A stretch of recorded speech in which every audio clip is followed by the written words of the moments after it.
Hey guys, welcome back to this very special edition of Dude, I Love My Ride, because today we've got Sean Piazza. Is that right? Piazza. Hey, Piazza here with his Wrangler. What year is that Wrangler?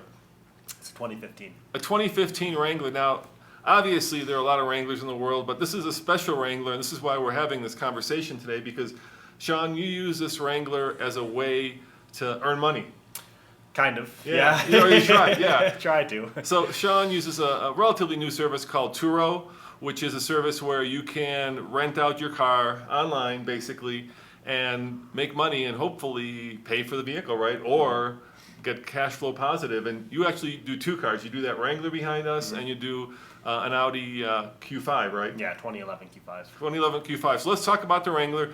Sean came in yesterday and bought some of our old Wrangler tires, and he started talking to me about the fact that he's doing this service, and I thought it was fascinating. So why don't you explain what Turo is first, and then we'll talk about kind of your experience with it and if you would recommend it to other people. Mm-hmm.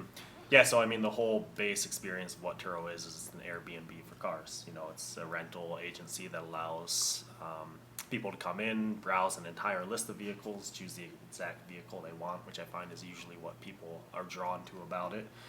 And then they pay you whatever daily fee you set. Turo takes their percentage of it along with a little fee on top, and you get money, they take the car, and that's it. So how hard is it to sign up for it? Super easy. Yeah, so you just do it online? Yeah, I mean, I did it all through my phone, honestly. Really? You need to have a valid license plate, you need to have insurance, you need to be able to have your car legal, but that's about it. And do they take all cars, or is there like a set cars? Is it like No. Uber where you have to have like a specific kind of car? No, I think they take all cars. In fact, one of my favorite things about the app so far is that every month or so, maybe bi-monthly, they send out this email of like featured vehicles that they really like, and they'll do different categories of like cars to compare. And one of the emails they sent that kind of caught my attention was just like a crowd favorite car, basically, and the cars that were in the running was some like 1964 old classic car, and then I think there was a Lambo out in California, and then there was someone in Indiana who had like a 1982 Honda Civic up there, and that was in the running also. And the reason the Civic made it was because of the description this guy put up, which was just hilarious. It was talking about, if you want to look like everybody else because there's a billion of these things made and none of them ever died, or something like that, but he worded it really funny. And this car won out over the Lambo in this classic, and I really enjoyed that. So yeah, they'll take anything. They'll take a 1982 Honda Civic. So Ian, are we getting videos? People up there asking questions yet? No, I was just saying hi from Okay. Arizona. Okay, good. We'll answer your questions at the end of this segment, but obviously this is everybody's dream, right? You buy your dream car, you let other people drive it when you're not using it, and you have that revenue pay for your dream car. Mm-hmm. So with that being the dream, let's talk about the reality. How much money can you make, and what's that based upon? Yeah, I've looked at the financial parts 3 different ways over about the year that I've been doing this. So I bought the Audi back in November, and that was when I first got on Turo. And Roman, I told you I'm a little bit of a storyteller, Yep. so can I get into it Yeah, here? go for it. All Yeah. right, I'll tell you Yeah. my whole Turo Yeah. experience. Basically, you know, I've always had this battle in me over being raised a bit of a motorhead, and my dad's his whole business is in motorcycles. When I was 14, I got to be on a race modded Ducati 916 on a track like every month, and loved it. But I've also had the green thumb, and I believe in efficiency and all of that. So basically, I found myself out here as a 31-year-old bachelor driving a Prius. And, Okay, that's a long way from a Ducati. a long way from a Ducati. And, you know, my heart of hearts was yearning to go get like a Porsche or something like that. But the angel and the efficiency argument always won out. And having a second vehicle was always appealing to me, but you know, it's just, it doesn't make any practical sense. No, you got to insure it. You have to pay here in Colorado very high taxes on it. Very high taxes. Oh, I've got a vendetta against Colorado for that. I know in Illinois where I grew up, it was like $75 a year to get your license plate. Here, it can be thousands. Well, there's that, and then the purchase tax also is like 8.5% in Yeah. Colorado. Michigan is 2%. Hawaii doesn't even have a sales tax, and it's like for every transaction, a car throughout its life makes maybe 4 transitions, you know, from owner to owner. And for them to collect 8.5% on every transition, that pisses me off. But anyway, the Turo thing, you know, I discovered Turo, and it kind of piqued my interest because it allowed me to have the practicality of having a second car and not just drive a Prius around all the time at all anymore. more. So, I started getting excited about it, checked out the prices that were on there, bought the Audi Q5, decided to make the plunge. The first way I looked at the financial bit was saying, okay, here's this Audi, it's going to cost me 18 grand to buy it. If I can make 6 grand a year, that's 500 a month. I would pay it off in 3 years, and that seemed pretty feasible with the prices that were on there as far as what those kind of cars were going for. So I went about it that way. I started with a pretty low price point. I think it was like 40, 50 bucks a day, something like that. And it was working, but that doesn't, I don't know, that way of analyzing the prices didn't really sit right with me, because you don't know how many hours you're putting in, you don't really know the value of the car, you're actually paying quite a bit more than Right. 18 grand, with insurance, with registration, all of that. And so that just wasn't really jiving with me. So I started looking at other ways to think about the pricing on it. And really what I've come to is I think the best way to analyze prices is to think of it as a per mile rate. Because the thing with Turo is that any renter gets your car for a certain set number of miles per Yep. day, and usually that's 150 to 200. And then, so what I did is I sat down and I looked at the price of the vehicle over the entire life of the vehicle. So all of the oil changes I'd have to do, all of the tire You did your homework. changes. I did homework, Yeah. yeah. And what I came up with as a conservative estimate, the Wrangler costs about 33 cents a mile to drive, Okay. and the Audi costs about 25 cents per mile to drive. So when you have that and you consider that someone renting your car is going to drive the maximum amount of miles, it kind of gives you a baseline.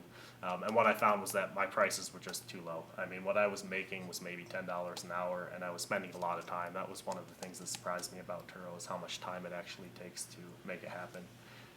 And that just wasn't worth it. So the dream is kind of like, hey, I'm going to put my car on this website. People are going to come to my house, pick it up, pay me a bunch, and then. Yeah.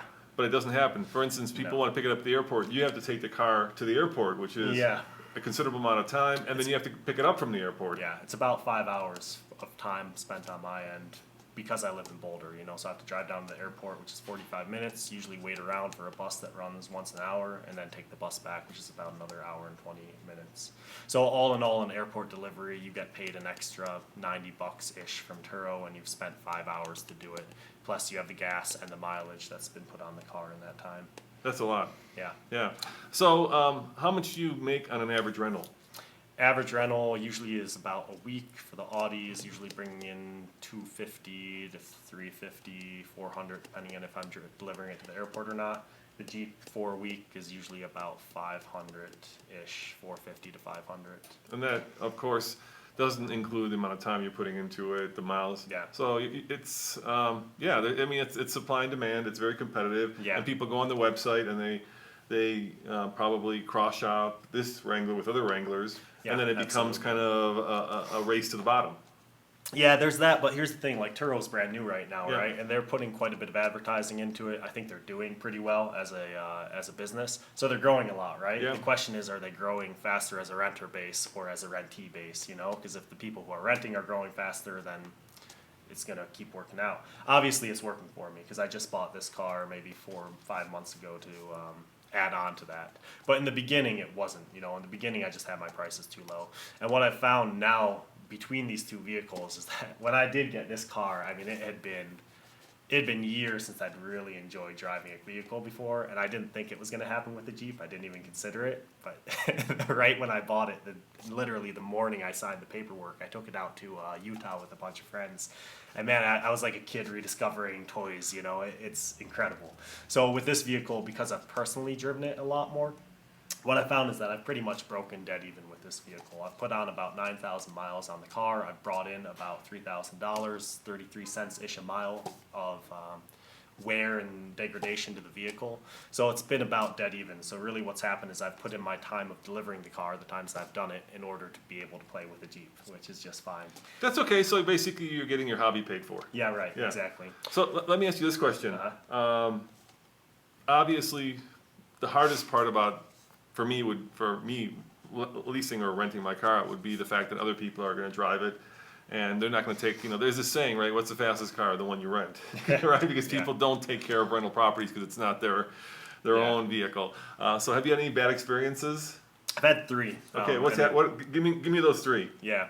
The first one was the worst, and Yeah. it was a young couple coming in from Brooklyn. I think they were here for a wedding or something like that. They rented out the Audi. Yeah. they clam bake the inside of the vehicle basically. And I give out this paperwork saying, here's the things you can do, here's what you shouldn't do, and on there I say, there's no smoking. I understand if you're flying into Colorado. Yeah, maybe I mean, you and wanna smoke when you say clam bake, you pot. don't mean I'm cigarettes. talking pot, Yeah, I'm talking pot. Yeah. So maybe you're coming into Colorado. There's a good chance that a tourist wants to smoke here. You Right. know, and I've got no problem with that. Just open the windows because it's not going to leave a scent in the vehicle. Basically, if you open the windows and you just are respectful about it. In all things, respect, right? Right. This couple was not that. They closed the windows. They clam baked the hell out of it, and then they covered it with a shitty men's cologne. That just, I mean, it was 6 months before that smell was out of the vehicle. And they also had a minor incident that knocked off the bumper. And so the issue I had with that is that I happened to have my brother covering the vehicle and he picked it up. Yeah. I was away on a camping trip. I came back and it was 30 hours or so after the end of the rental period. And Turo has a policy that any damage needs to be reported within 24 hours. So this was my first damage claims process with them. Even though I had text that documented times of what was going on, and I had pictures of mileage proving that the vehicle hadn't been driven at all since the car was returned, Turo wouldn't even consider it. They said no. So you missed the deadline, and they Missed said the deadline. They said no. They gave me a Yeah. courtesy $200 because it was my first time. Okay. Did But that cover the cost of no, not even close. defumigating? Not even close. No. So that was the first incident. And it sounds like the perfume or the aftershave cologne was the worse. It was worse way than the worse. pot. Smelled like a Terrible. bad. It's like a French cheap, bordello. like 90s high school kid maneuver, Oh, I'm just gonna, it's gonna take care of it. We're Yeah. good to go. Yeah, we're good. Yeah, here you No go. way. Here's the keys. That was beautiful. All right, Yeah, what's and, the then, and then they played dumb, like, no, we didn't smoke it. Come God, on. you feel like you're their dad. Yeah, right. All right, what was the second incident? Second one was a guy just picked up a rock chip on this, which is actually still on the Yeah, I windshield can see it, there. And then as he was washing the car, he knocked out one of these side running lights, just being stupid and running into a metal structure. So at that one, I went through Turo again, and I got paid for it, basically. But it was a long experience. In general, Turo's support system sucks. They know it, and they're working on it, and it's not because of the people. I mean, the people are friendly enough. It's not like they're trying to be unhelpful. It's just the system and how it's set up. There's too many different divisions and branches. You almost never land on the right person that you need to talk to. Phone conversations don't go anywhere. It's a pain in the ass, and it takes a lot of time. Yeah, I think people have stopped using the phone, and customer service has stopped. Everything is always funneled through a website, Yeah. and it's always a one-way streak, right? Yeah, and let me tell you, when you have a damaged vehicle and you don't really know what's going on and if they're going to cover it, and there's time frames associated with it, like a 24-hour time You need to period, get it done. you want to get an answer Yeah. quickly, and it's not there for you on that. All right, and what was the third time? Third one was just a recent renter, actually, with the Audi. She took it to, I think, just go visit a boyfriend down in Colorado Springs. She didn't even realize it. She caused a scratch on the front bumper that was, I don't know, maybe 4 inches. She just dinged up against something. Basically, I wrote to her afterwards. I said I didn't want to get involved with Turo on it, if possible, because Right. for one, I didn't want to replace the whole bumper for a scratch, which is something that they would make happen. And so I just asked, hey, give me $100 and let's call it even. She was more than happy with that, and it was just taken care of. And from here on out, I think that's the approach I'm going to try to take, because most people now, you premise this with saying your rental car is the one that you drive the fastest, right? Right. But in this case, I think that people understand that they're renting a private ownership car. This isn't enterprise, this isn't a big business. So there tends to be a little bit more respect with it. And she was more than happy to just kind of take care of things. And yeah, I mean, if you can get away with just getting $100, this isn't the car, but for every scratch that might get put on that bumper, collect $100. It's going to be more than enough to repaint it, when the time comes. You don't have to spend nearly as much time working with Turo support, and it's all right. So let's get into kind of the nitty-gritty numbers, right? Mhm. So you paid 32? 28. You paid 28. And you said you bought this Jeep from a woman who had never taken it off-road, right? She didn't even know how to put it into four-wheel All right, drive. all right. So that's cool. So you got a pristine Wrangler, which is in Colorado is the holy grail. Yeah, it sure is. Now I would be worried that people are going to take this thing off-road, right? Yeah. Because if you go to Hawaii and you rent a Wrangler, Oh, yeah, you're they're taking it. yeah, and they're very specific. Even in a Wrangler, we just rented one. They said, "Do not take this off-road," and you're Yeah. like, "Hey, it's a Wrangler. I'm going to take it." So obviously, people are taking it off-road. Do you Yeah, worry about they sure that? do. Yeah, I do. And do you charge extra for that? Well, no. So Turo's policy is the Yeah. same. It says no off-road, to renters. And I go about the same way, and I just try to make a statement saying, hey, there's lots of dirt roads. Because here's the thing. There are a lot of off-road trails, but the majority of off-road trails out here, they're not real off-road. It's just dirt roads to go to trailheads. Right, right. You have So- to know where to go off road if you're going to go. Yeah, see- you have to do some research Yeah. to actually find a real rocky trail, So I just try to talk to them, say, hey, just so you know, there's no off-roading. Any obstacle that's above 6 inches, you shouldn't be going over. And most people that I found, especially in wintertime, for one, there's not going to be off-roading. It's mostly ski traffic. And then in summertime, it's a lot of like couples coming out who want to go on camping trips and just want a cool vehicle to do it in. So even though I know that some people are taking it off-road, I think the majority are actually being pretty good about it because it's just not within their interest frame. There was one young kid who tried to rent it out over Labor Day, actually just 2 weeks ago, and take it up to Glenwood Springs. And I brought that up to him, just saying, hey, you know that there's no off-roading in this. Do you have any plans? And I just asked him straight out, were you planning on taking it off-roading? And he said, yes, I am. And I said, well, this isn't a built Jeep. Do you know the difficulty of the terrain you're trying to take it on? Do you know that Turo has a policy of no off-roading? And we just mutually ended up canceling the trip based off that. Which I was a little bit at odds about, because honestly, it might be worth it to let him take it and let him go off-roading and take the $400 for it, but it might not be. In the end, my discretion won out, and I just said, no, let's just cancel it. I'm trying to moderate, by the way, if you guys are wondering, I'm trying to moderate the comments here as we're talking. And some of the people are asking, how do you sign up to be on our show? We're doing this right now. So if you're interested in being on this show, we're doing Dude, I Love My Car and Dude, I Hate My Car. So if you have a vehicle that you hate, or if you have a vehicle that you love, send us an email at info@tflcar.com. If it's something that's interesting, and if you're in the Boulder or Denver area, we'll have you on the show. So either you love your car or truck, or hate your car or truck, info@tflcar.com. Let us know what it is. Send us a picture, and we'll consider it. So you paid $28,000. You make about $400 to $500 a week. Yeah. How much is it? How much a month can you rent it? I mean, how often do you rent it? 2 weeks a month is pretty standard. So half- on average, half the time. About. Okay. And of course, you could do more if you drop the So prices. $1,000 you a could do year. less. Yeah, I mean, $1,000 a month. Yeah. So really, I think it's feasible to say that you're going to cover the cost of most vehicles within 3 years if you're being aggressive about it. But here's the deal. In order to do it, you need to be flexible with time. I have my own business, so it makes it very easy for me to work with. Any time of day people are coming into the airport, I can usually work out picking them up. I was in the position to be able to buy the vehicles outright, which I think is a big deal. Like I said, the margins aren't as big as you might expect them to be. So if you have interest for one, and then also if you have a bank loan, you have to have full coverage insurance. So those two expenses, they knock down your margins quite a bit. With this vehicle, I don't think I've made anything. I broke even just because I've been, having fun with it. With the Audi, I've definitely made money. It's almost a year now. I'm at $7,000 in revenue from the Audi. I only paid $18,000, $19,500 with the registration and all of that. And it's been working out, and I don't drive that car very much myself. It's So that's almost mainly a always business. rental. Yeah, so for that one, it's definitely worked. And so it's possible to do. I mean, obviously, I'm still doing it, and it's working. I think that Turo is going to continue to grow. I'd encourage people to check it out, both as a renter and as an owner. And yeah, I mean, just be smart about it. Don't create illusions in your head about I'm going to go buy a Lamborghini and just not have to pay for it, because it's not going to happen. So the best advice is, if you're going to do it, own the car outright. Yeah. Yeah. And I would also add, and you probably already done the math for this, buy a vehicle that doesn't depreciate much, right? You can figure out, so the Wrangler in Colorado is one of the lowest depreciating vehicles, and actually in the country, so is the Audi Q5. Those depreciate, and you can find those numbers online. Yeah.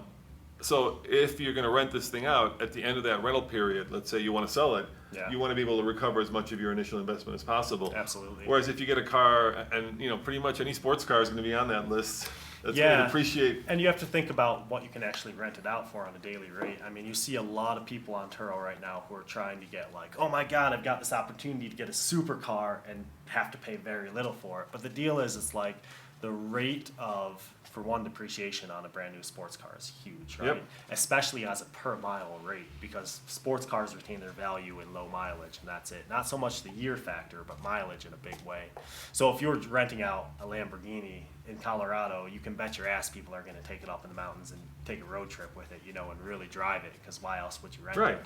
And what you're able to get for it is not anywhere near the factor of what the cost is of the car, Like, you might be able to get $200 for a Lamborghini, but you can get 110 for this, or some people are trying to get way more, some people are trying to get way less, but you can get over $100 for a Jeep, right?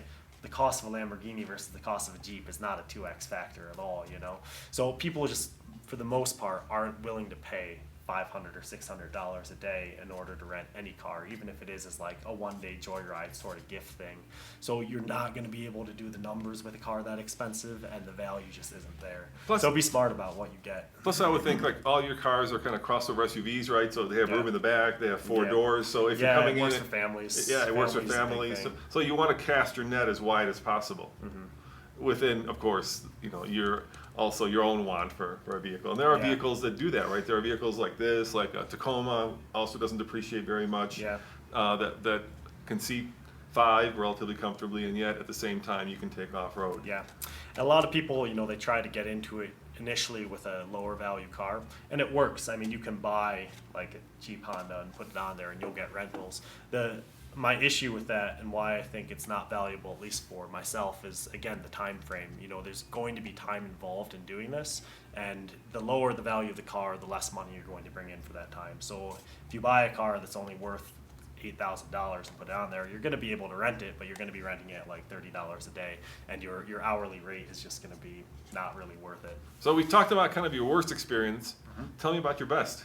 Best experience. Yeah. Well, the best experience just been owning the Jeep. Okay. So you get the. As far as, the rental parts, you don't interact all that much with Okay. the couple. So the vast majority of my trips have been no issues. People have been really nice, really respectful. Okay, so they come to your house to pick it up, right? Yeah, that can happen. Okay, how about this? Yeah. Best experience I've had was a mother coming in whose daughter was going to see you. She rented the Audi for 2 weeks, Wow. which is awesome Yeah, because it's a long I rental. don't have to do stuff in that 2-week interim.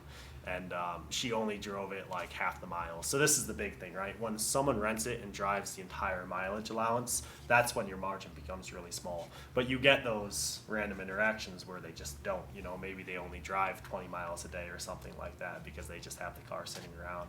And when that's the case, when you're talking about a depreciation on the vehicle of 25 cents per mile, when they don't use the miles, that's when you really make bank. So as far as the best financial experience I had, it was this woman came in for 2 weeks. It was like an $800 trip, and she probably only used $150 to $200 worth of value on the car. So I just had to make one airport delivery, 5 hours spent, and I made $600. That's pretty good. What's the percentage that Turo takes? How does that work? You get to choose Okay. different insurance levels with Turo. So their premium package, where they pretty much cover everything, you get 75% of the fees that come in. Okay. And how about taxes? Do they take care of all that? Yeah, it's pretty straight on that end. But they also, so I just discovered this because I just looked at it from a renter's perspective. They also charge an additional fee on top of what the daily charge is. So they're not just charging the straight whatever cost per day you put in. They charge something else that they take as well. But the base is 75, or the premium insurance is 75%. There's like the standard insurance package where you get 85% of everything that comes in. Oh no, I might be saying this wrong. Premium might be 65, standard might be 75, okay. and then the most basic, which is what I've just switched to. I was doing the 75, but because I've discovered how much I hate working with insurance or Turo's customer service, Yeah. I decided just to go to the very basic insurance package, which is mostly just liability, and take 85% of what's coming in. And so far that's been working out. I haven't had too many trips on that insurance yet. And basically what's going to come down to is how extensive damage is, which what I've seen hasn't been too much so far, and how willing people are to work with me, basically. So I'm just trying to do the math. So I use a service called Canopy when I go to, it's an off-site parking. And when I go to DIA, and they have a service called Silver Car. You guys may have heard of it. It's basically Silver Car only rents Audis. Oh, okay. Right, and usually the rate is something like $79 or $89 a day. So I'm trying to kind of compare that in my head. Yeah, so what I've seen or what I've learned about Yeah. other rental agencies is that it's usually that, but then there's also usually a big fee on top There's of a that, big isn't fee. it? There's a fee on top and taxes. So I'm betting. And I don't know. You guys have to look this up, but I bet you it comes out to at least $100 a day. Yeah. So, for most Audis that you could get on there, it depends on how new it is. If you're trying to rent a 2017 Audi, you're probably going to be paying about 120, 130 bucks a day, plus like a $20 service charge to Turo, just as like a straightforward. For a new one. Yours is A new one. Mine's not new. For mine, right now I think I'm renting it at about $82 a day. Okay. And then you just pay that one-time $20 fee. So what I've heard from most renters, I've talked to a lot of people about this, about why they chose it. And the two things they say is that, one, they tend to be able to get vehicles at least a little bit cheaper. It's not a drastic difference from rental companies unless you're going for like a 1982 Honda Civic, in which case you're going to get 15 bucks It's a like day. Rent-A-Wreck. Yeah, right, exactly. But yeah, they get it a little bit cheaper, but the bigger draw is that you get to go on this entire website, which has pretty much any model of vehicle that you can, think of, and you can find the car that you actually want to drive and get it. Now, when you're using this vehicle in such a way, obviously you're probably putting more miles on it, or potentially. Do you do your own service to cut down on the cost, or do you still take it in? I do a lot of my own Yeah. basic service. I just moved into a house that has a garage before I was in an apartment, which, as you know, makes a big difference. in what Yeah, you're it's hard to able- change your able oil. to do. Yeah, in the joint parking lot where everybody's Yeah. trying to get their dogs for a walk. So, I'll look for, I'm a Craigslist fanatic, so I'm always just browsing different vehicles on Craigslist, different vehicle parts, things like that. As you said, we met because I Right. came and bought some Wrangler tires from you. So I'll look for things like that to cut down on maintenance costs for sure. And I'll do whatever I'm capable of doing in the current situation I'm in, but I don't sweat it when I have to bring it in.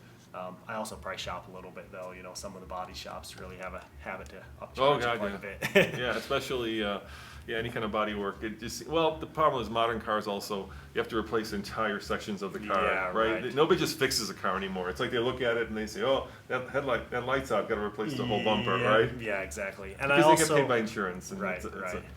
I try to be mindful of what damages really need to be addressed, because honestly, it's nice to give someone a pristine car when they rent it out, but if you have a small scratch on the bumper, that's not going to make or break the person's trip, So that one small scratch that's on the Audi right now, I've left it on because I figure and I know that there'll be more damage to it. The bumper's already been hit 3 times within nearly a year of renting it out.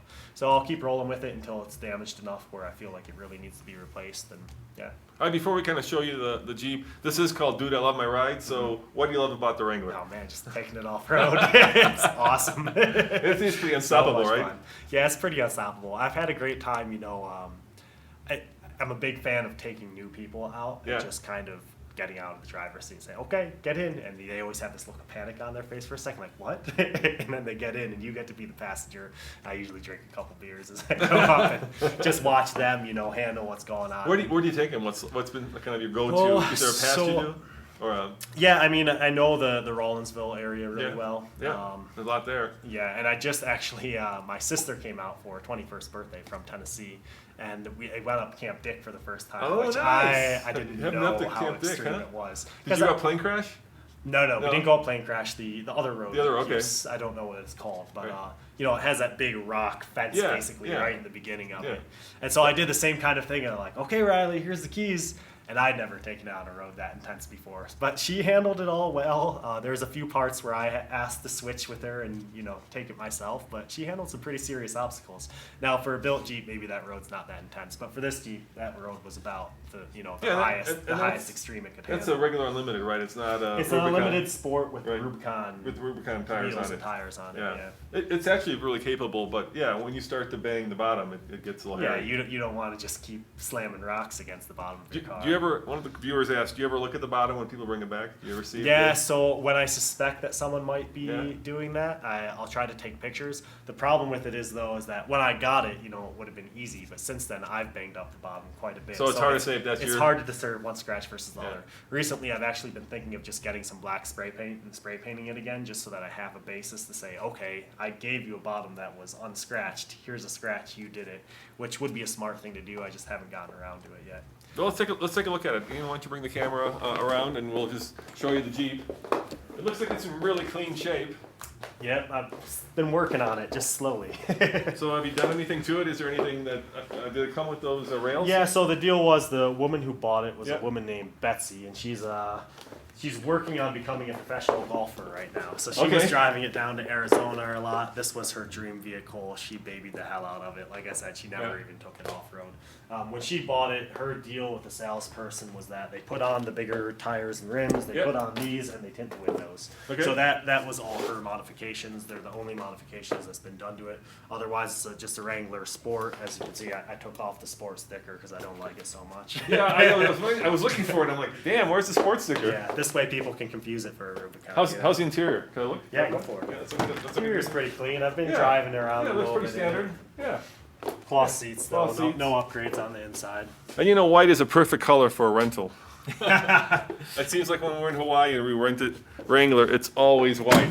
You know, white's never been my vehicle color, but both this car and the Audi are white. Yeah. And it's just because, you know, like I said, I'm a Craigslist addict, and when the right car comes up, you can't really be nitpicky about the color of it. Now this, of course, has a Freedom tops. Do people take them off, or do you show them how to do that? Because it's not too No, you intricate. know, I don't show them Yeah. anything. It is worthwhile though, so I haven't done it with this vehicle yet, but I think it's worthwhile to give like an instruction sheet in the vehicle when people pick it up, just so that they know, like, hey, if you want to put it into four-wheel high, this is how you do it, and if you want to put it in four-wheel low, don't, because there's no reason why you should be. But there is, so if you can get the camera up here, this was a mistake that I made just as a new Jeep owner. When you take off the Freedom tops and you're off-roading and you're all excited about it, don't just put them in the trunk because They'll scratch each other up, Yeah, yeah. they scratch each other up. Did you real get the bad. bags for them? No, I didn't get the bags. Oh, for so it. she lost the bags. Yeah, they come with Yeah. bags. You got to put in the bag so that doesn't happen. Yeah, gotcha. Yeah, yeah. So I learned that. But yeah, some people have taken it off. There's a British guy who came in who was talking about how, you know, all of the, like the standard British four-wheeling vehicles and how he always wanted to try out a Jeep. And he's like, I'm going to rent this. And then he came back and he was so excited about taking everything off and being, you know, just experiencing what the Jeep is. And he wanted one afterwards. The one word of caution I would give you is you can actually fold down the windshield on these, and it's very complicated. And once you do it, it will leak. So I would suggest you don't fold them Yeah. down. It takes a lot. It takes a lot of time. There's a lot of intricate. So when you were touring the country, you guys Yeah. did that once, I'm guessing? No, we knew. We asked that Jeep engineers specifically, should we do that? And they kind of looked at us and shook their head and Don't said, do it. "Don't do it. You Yeah. can do it, but don't do it." And then the guys at Jalopnik that we know pretty well, David Tracy over there, Yeah. he did it. You know, it's cool to take out to fold that front windshield down, but you know, he had to drive it around with like World War II goggles because Yeah. all of a sudden you had 50 miles an hour. It's Oh not. man, you get a bug in the eye at 50 Yeah. miles an hour, it hurts. Yeah, and I think they did it for the World War II Jeeps, not because it was cool, but because they could load them on a boat, right? So Yeah, it made them a right. lot lower, and it wasn't necessarily done because people wanted to, you know, Yeah.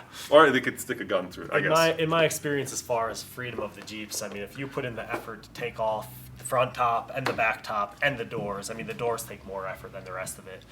You're pretty free at that point. You know, you don't really need to have no windshield also to enjoy it. And actually, let me show you something. We brought you here. We're going to give you something. So recently we upgraded our Jeep, and these are all the parts that came off of it. So that's regular suspension. How many miles do you have on that one? It's 37 right now. So you're going to start to wear through some of the suspension. So we're going to give you all this. I appreciate it. As a thank you for coming on the show, let's go back and I'm gonna give you one more thing, as we always do here.